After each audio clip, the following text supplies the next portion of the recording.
welcome back to Life Enrichment with Hank Ballinger. Today I want to talk about what is owner finance. Now, in the past videos I've talked about owner finance. In the future, I'm going to be talking a lot about owner finance. Now, it's a really good way to buy property because the amount of money that you put down could be lessened by doing owner finance. And that's what we want to go over today. And I've had some people ask the question because I've talked about owner financing in the past. They said, well, now what exactly is that? What does that mean? So I want to go over that today and just go over it in detail, maybe a few different ways. Now, there are literally thousands of ways you could do owner finance. So don't get hung up on just the three examples that we go over today. You could use these or a genuine facsimile thereof, but you also could do the same thing, owner finance, on a different scale, different ways. So get creative. Before we get into owner finance, would like to say again, thank you to those who have watched the videos in the past. Appreciate your patronage. Also, if you could help us out, again, the purpose of this channel is to help others get out of the day-to-day grind, maybe get out of the factory or get out of that 9-to-5 job, and to maybe build a life that's a little more in their control or in your control, to where you control your life rather than having to work for somebody else or work for the man. So that's our goal, and if you can help us in that, tell others about us, share the video. We would surely appreciate that. So again, like, share, and subscribe. We would really appreciate it. Now, what is owner finance? Now, when I was growing up in a middle-class home, the idea was you buy a house, and most people would have said, well, now, if you buy a $100,000 house, you have to put $20,000 down. It's an 80-20 split. The bank will give 80%.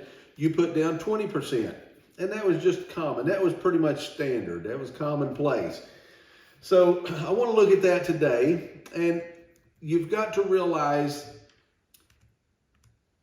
everything that you've heard growing up may not be exactly the way it is. I have come to realize that mostly the way the poor and the middle class understand money is exactly the opposite of how you will need to understand money and work with money if you want to build wealth.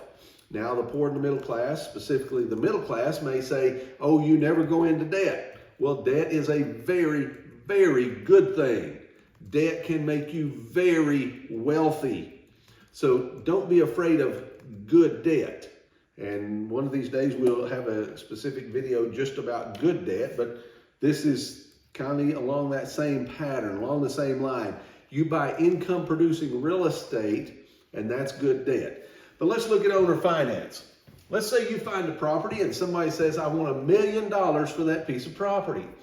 Well, with a standard 80-20 split, your part of that to put down would be $200,000.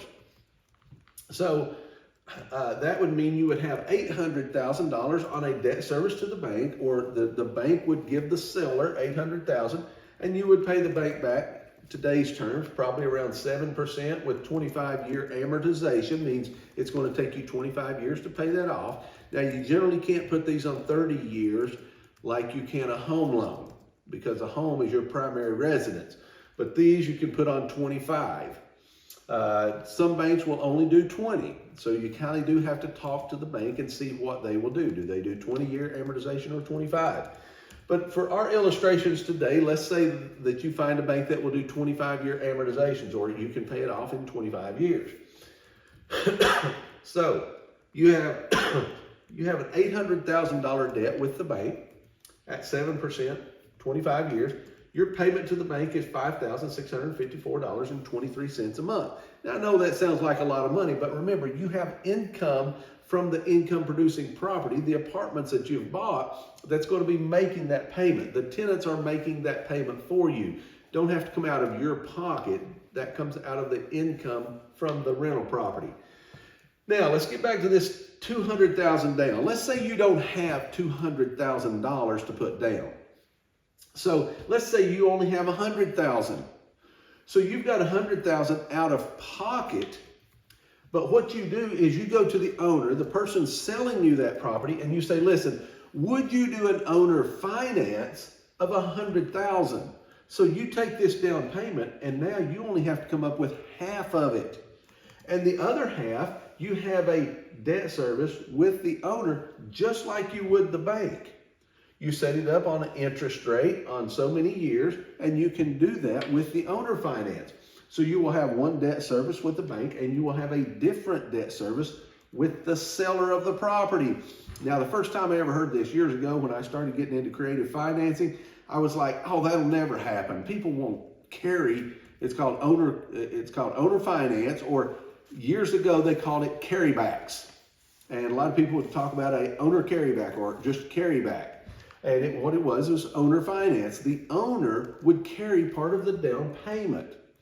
Now I thought, well, that won't work. I can ask, but that won't work. The first time I asked, they jumped right on it. Yeah, I'll do that. I'll do an owner finance. And not every time I've ever asked, but most times that I've asked, the owners will do an owner finance. So they do work. So if you go to someone wanting $1 million for a property, instead of having to come up with $200,000, wouldn't it be better if you only come up with $100,000? And the owner, he lets you put his $100,000 or 10% on a debt service to him at 5% on 20 years. Now, you would have a debt service with the bank for $5,654.23, and you would have a debt service to the seller for $659.96 a month. Now, you will need to run your numbers, because here you are highly leveraged. You are 90% of this property leveraged, meaning you only have 10% out of pocket and 90% is leveraged one way or another. This 80% is leveraged at 7%, and this 10% is leveraged at 5%. So it makes your cash flow less, okay? But this works, and I've done a lot of owner financing. A lot of times just ask. If they say, no, I don't want to do that, you're no worse off, okay? So this is one way to do it. Now, look what you've done. You have effectively and literally cut the amount of money coming out of your pocket in half. But it does get better. Let's look at illustration number 2. Let's say they're asking $1 million. Excuse me. And now you go to the bank and you say, hey bank, rather than you putting 80% down, could you go 85% of the loan? Now, banks a lot of times will do that, especially if you have good credit, good standing with the bank. They will do 85%. A lot of people think, well, they'll only do 80. Don't be afraid to ask. The worst they can do is say, no, we will only do 80%. So if they do 85%, then they're going to give the seller $850,000 of the $1 million, and then you only have to come out with $150,000. Now let's say you take that $150,000 and you come out of pocket with only $50,000, and now you do an owner finance of 10% again. Now the same numbers on the owner finance, the same numbers here. He's carrying $100,000. You only have to come out of pocket with $50,000. Look at this. Up here, you were coming out of pocket with $200,000. Here, you only come out with a quarter of that. Much better. There's much more counterparty risk and less risk on you. Now, as long as it will still cash flow, if you look at the numbers, here, the bank has more that they're giving to the seller. So you have more of a debt service with the bank and the same debt service with the seller. So here you're out about $6,200, $6,300 of debt service per month.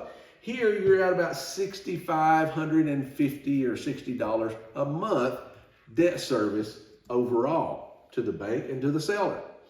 As long as that property still cash flows, You're making money. You take all your income minus your expenses. If you're left with any money at the end of the month, here, as long as this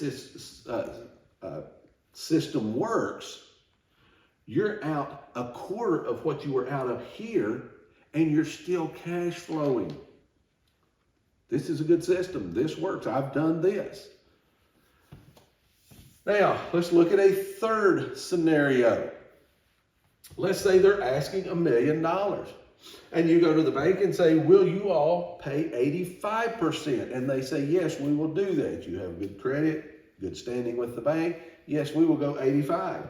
So then you say, well, you go to the seller and you say, will you do a $100,000 owner finance? He says, yes. Again, he puts it on a 5% 5% interest, 20-year amortization, means it's going to take you 20 years to pay him off. His payment, again, is the same as it is in these other two situations. But the $50,000 that would normally come out of your pocket, I say you get from Aunt May. And the reason I say Aunt May is because Aunt May give you a loan. She may not, but Aunt May give you that loan. So as we look at this, now how much money do you have out of pocket? Here you had $200,000. Here you have zero. 100% of the loan is counterparty risk. You have zero out of pocket. Is this done? Yes, every day somewhere. These kind of loans are done every day somewhere. You just got to get good at asking about it. So you go to the bank. Again, they have the same numbers here and here. They're carrying 85% of the debt. They're giving that to the seller. And the seller is carrying $100,000.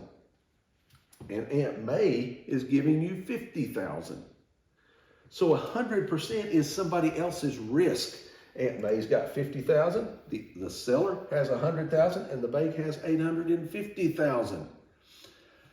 Now, if this scenario right here, if this scenario still cash flows, you're still making money, and you're paying $530.33 to Aunt May per month, you're paying $659.96 to the seller per month, and you're paying $6,007.62 to the bank, and all your taxes, insurance, garbage, and maintenance. And after all the dust settles, you take your income and you take away all of your expense, all of these debt services.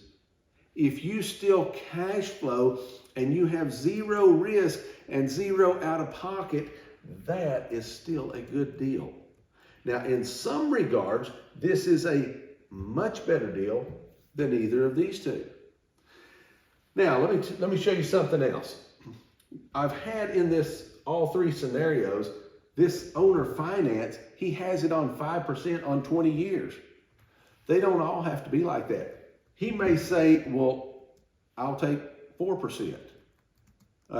He may say, well, I'll ask 5, but you may say, listen, I can't do this unless I just pay 3.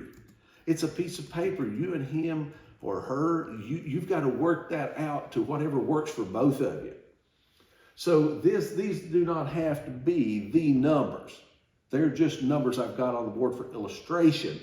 But you can make these numbers whatever. You may make it 25 years with him. He may say, no, I wanted it 7% on 10 years. Now, if that number then that you pay in him, if that number goes too high, you may say, well, the deal's off because I can't make all my payments and still cash flow. So, I can't do it at that number. So these numbers are not hard and fast numbers. They're not set in stone. They can be figured out between you two, whatever numbers work for both parties. Same with Aunt May, the money you borrow from Aunt May or your uncle or a rich relative or maybe somebody in the community that has money. Maybe they're a little older, they don't want to invest, but they have money and they would like a much better return than the bank gives them. Maybe you can give them that 5% that the bank won't give them right now, and you can offer them 5%. on 10 years, or you could even put theirs at 5% on 20 years. See, these numbers are not hard and fast. You can change these numbers. So just remember, when you're doing owner finance, that means you're getting the owner, the seller, the guy that's selling you the property, you're getting him to carry, and you're getting a debt service to him just like you do with the bank. So that's exactly what an owner finance is. There is not a specific way to do it. You can break it down a bunch of different ways. You have to run the numbers. That's part of your due diligence. You have to run those numbers. But if you can run those numbers and still cash flow, you take your income minus all your expenses. If it still cash flows, it's still going to be a pretty good deal, because every time then thereafter that you raise rents, that's more money in your pocket. And then the next time you raise rents, it's more money in your pocket, and you still get appreciation and depreciation and the equity and the cash flow. So owner finance is a really good way to buy property, because a lot of times the more creative you get, the less money you have out of pocket each time. And this is a really good way to become redneck rich.